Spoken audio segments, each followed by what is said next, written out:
Hi, group. I'm here this evening, as I posted earlier on in the group, that I wanted to talk about why fats help to slow the absorption of blood glucose in the bloodstream. Yeah. So let's talk about fats and adding fats to your meal. Now, adding fats to your meal can lower your blood sugar levels by slowing down the absorption of carbohydrates into your bloodstream. This is very important, especially for people who are trying to control their blood sugar levels, lose weight. If you tend to be hypoglycemic, meaning that your blood sugar levels tend to drop, this is very important for you. But why is it important? There are two things that help to stimulate the release of a hormone called glucagon-like peptide. That is fat and protein. And many of us, we don't get enough protein in our diet, first off. And secondly, we keep hearing that fat is bad, so we keep buying fat-free products. Don't. You need fat, especially if they're healthy fats, because these fats can help to reduce the secretion of both insulin and glucagon, which is stored in the liver, the hormones that regulate blood sugar levels. And I will talk about in another video, I will talk about how sugar is or glucose is stored in the body and where it goes. So this can result in improved post-meal glucose responses and prevent spikes or drops in blood sugar levels. So if you're going to have a sandwich, um, let's use bread as an example. If you had a slice of white bread with no fats on it, so that means no butter, and I'm talking about real butter, grass-fed butter, or butter in general, not margarine, not all these vegan options that are out there, because they don't contain healthy fats, most of them, read the ingredients. If you were to have that slice of bread with nothing at all on it, in an hour, you will see a spike in your blood sugar levels.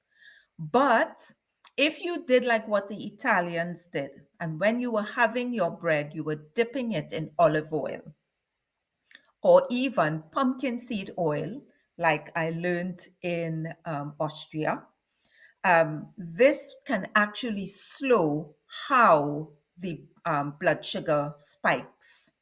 Yeah. And also, adding fats to your diet can give you a more steady blood sugar level throughout the day so it does not drop. Same thing goes for protein.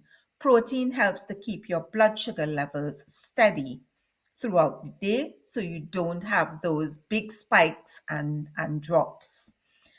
Some studies have shown that replacing saturated fat with monosaturated or polyunsaturated fats can lower HbA1c levels, a measure of long-term blood glucose control. So if you don't know what your HbA1cs are doing, I suggest that you get it checked because it gives you a good indication whether you could develop type 2 diabetes. And if your HbA1c levels are running high every time you check it or just borderline, my advice to you is that you start working now to bring those levels down. You need to change what you eat. You need to change your diet.